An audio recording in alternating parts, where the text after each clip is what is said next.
Hello everyone and welcome. In this video we're going to talk about Mercury stations across 2023, focusing in particular on the upcoming Mercury retrograde happening in the zodiac sign of Taurus. So let's start by looking at this picture here. As you can see in green, we have the orbit of Mercury from a geocentric perspective. Mercury creates these station rings 3 times a year, turning retrograde for 3 weeks. Whereas in white here, you can see the conjunctions of Mercury with the Sun. They can be a superior conjunction or an inferior conjunction. And together, these points create the 6-pointed star in the sky, which is a beautiful pattern related to sacred geometry. Now, it's very interesting from this perspective, and what's really special about 2023 is that Mercury will stop in all 3 Earth signs, creating a so-called elemental triangle of Earth. This is a detailed list with the dates of Mercury retrograde during the year. So this year, Mercury stopped in Capricorn from December 29 to January 18. Then it is going to stop in Taurus, turning retrograde on April 21 to May 15. Then in late summer, it is going to stop in Virgo on August 23 until September 15. And then in Capricorn in December 13, from December 13 to January 2nd. Now, another peculiarity, if you will, of this year is that 2023 started and will end with Mercury in Capricorn. And this means that this year, whenever we're going to talk about Mercury retrograde, you're going to hear people talking about Mercury retrograde. We are always going to focus on the Earth element.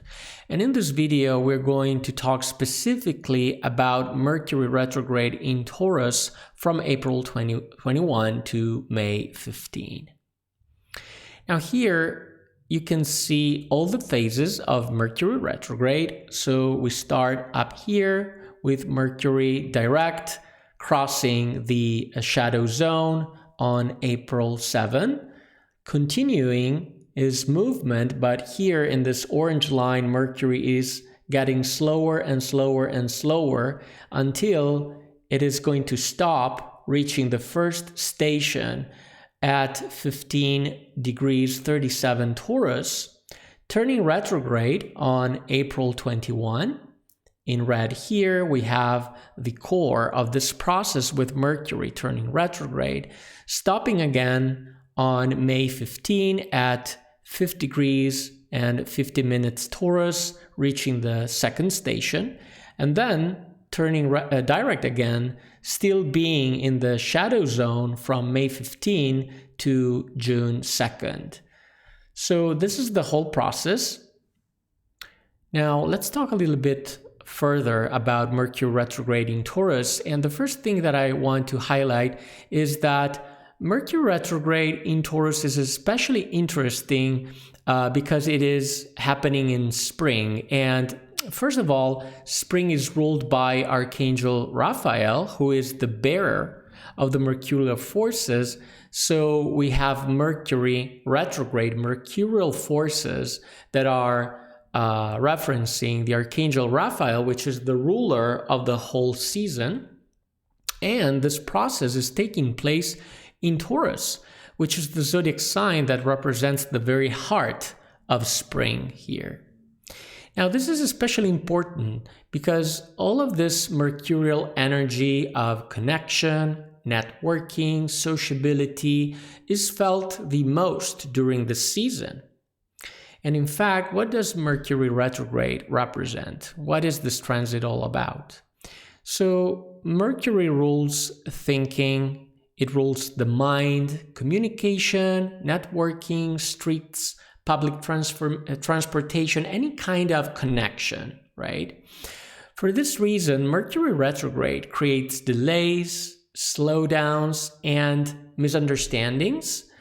And this is because the cosmic mind turns inward and generates frustration whenever we want to insist on dealing with the outside world instead of focusing within.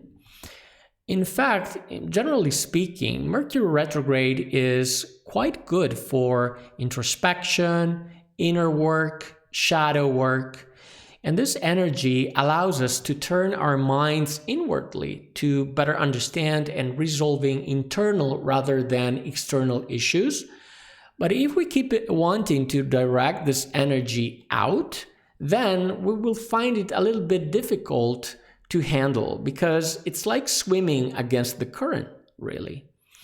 And Mercury is in Taurus.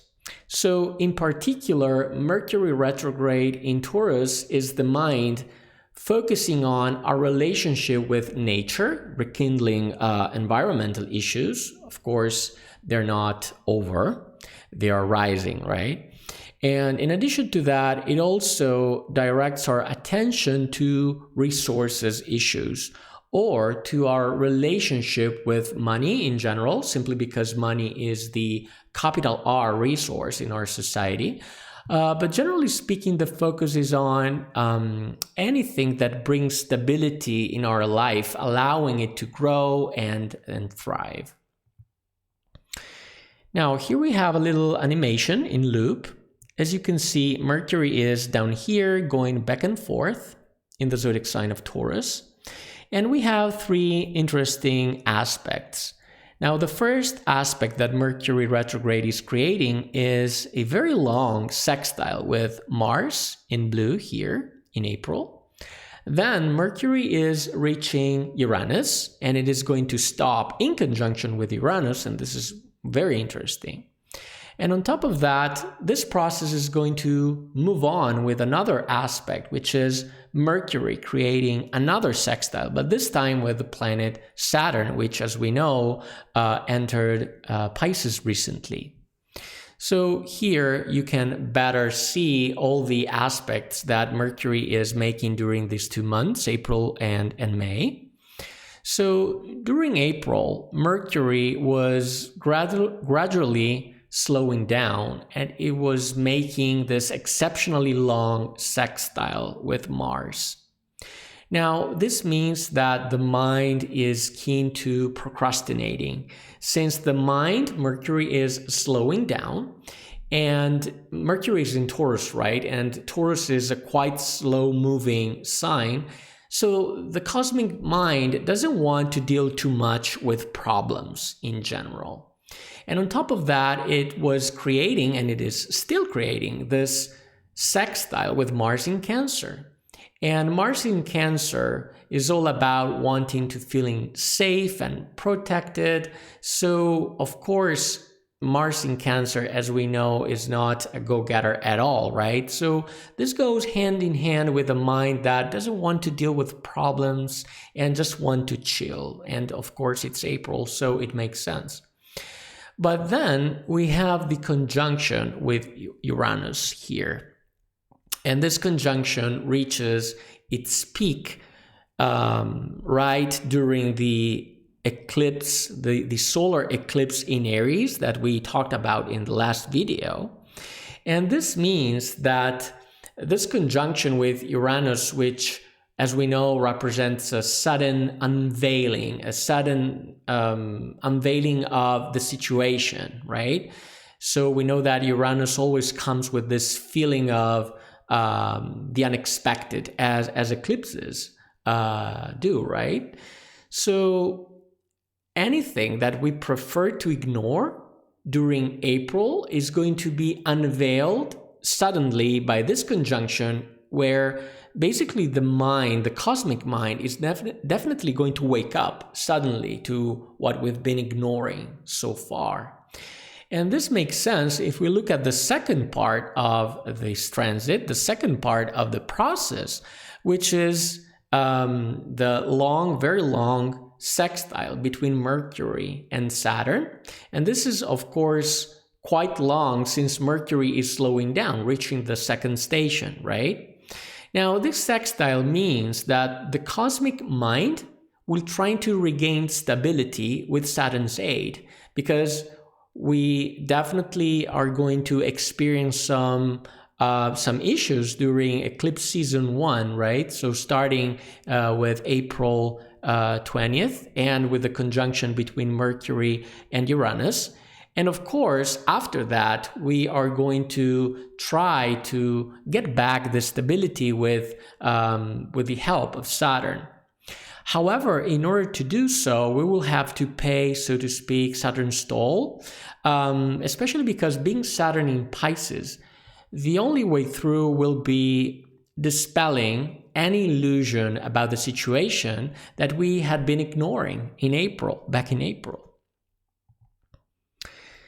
So in order to see specifically in which area of life Mercury retrograde is going to manifest for you, you want to check 15 and 5 degrees Taurus in your natal chart.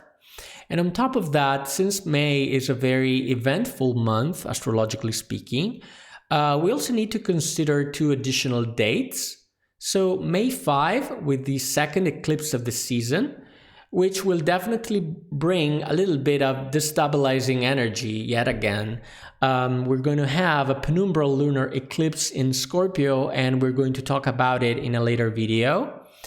And after that, after the whole process with Mercury turning direct again on May 15, we're going to have on May 16 Jupiter in Taurus, and this will help bringing back these stabilizing energies. And this transit is sealing, so to speak, the sextile between Mercury and Saturn, because definitely Jupiter is all about expansion and trust, and this is going to bring stabilizing energies again. We are going to talk about it in a future video, especially because we need to discern when Jupiter is going to reach Uranus, right? Because it is going to expand Uranus's effect, and this is anything but stability, right? So thanks for watching. As always, if you enjoyed this content, like this video, share it with friends and family, subscribe to the channel, and activate the notification bell not to miss future updates that will not be missing at all for May. And see you in the next video.